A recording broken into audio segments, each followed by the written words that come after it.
នេះជារឿងពិតមួយដែលកើតឡើងនៅប្រទេសឥណ្ឌូនេស៊ីផ្ទាល់ហ្មងយើងធ្លាប់ដឹងហើយថានៅពេលដែលខ្មែររបស់យើងនៅពេលដែលរៀបការអញ្ចឹងគេតែងតែមើលគ្រូមើលអីដើម្បីដឹងថាតើគូស្នេហ៍មួយគូហ្នឹងចាប់ដៃគូគ្នាទៅយ៉ាងម៉េចអ្នកខ្លះក៏មើលទៅអត់រិស័យល្អទៅអាចរស់នៅមួយគ្នាបានយូរឯអ្នកខ្លះទៅក៏អាចនឹងឈឺច្រើនអ្នកខ្លះក៏អាចរកស៊ីអត់មានបានអញ្ចឹងទៅអ្នកខ្លះទៀតណាក៏អាចនឹងបាត់បង់ជីវិតដែរសម្រាប់គូស្នេហ៍មួយគូនេះគឺគាត់បានរៀបការមួយគ្នាភ្លាមគឺគាត់រស់នៅក្នុងផ្ទះមួយហ្នឹងហើយគឺចាប់ផ្ដើមមានរឿងរ៉ាវល្អកើតឡើងលើគាត់ហ្មងហើយអញ្ចឹងទៅទូប្រុសរបស់យើងចាប់ផ្ដើមធ្លាក់ខ្លួនឈឺករណីដែលឈឺហ្នឹងគឺចាប់ផ្ដើមពីការដែលការជំងឺសះស្បែកមុនហ្មងគឺគាត់ចាប់ផ្ដើមមានកន្ទួលរមាស់ខ្ទុះអញ្ចឹងណាហើយពីមួយថ្ងៃទៅមួយថ្ងៃទូប្រុសរបស់យើងតែង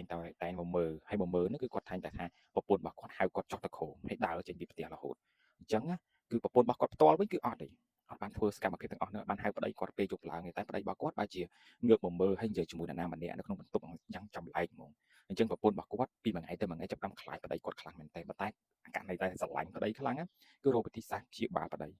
គឺរកគ្រូរកអីរកពេទ្យរកអីគ្រប់សពទាំងអស់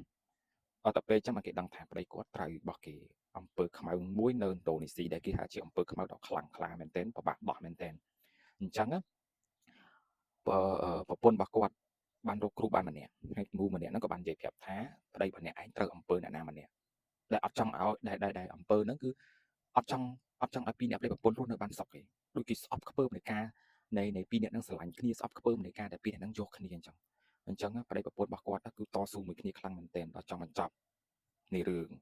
ទើបយើងបានដឹងការពិតអញ្ចឹងអ្នកនរគ្នាអាចទស្សនារឿងនេះបាននៅក្នុង Netflix ផ្ទាល់ខ្ញុំមើលល្អមើលនេះជារឿងពិតមួយដែលកើតឡើងនៅឥណ្ឌូនេស៊ី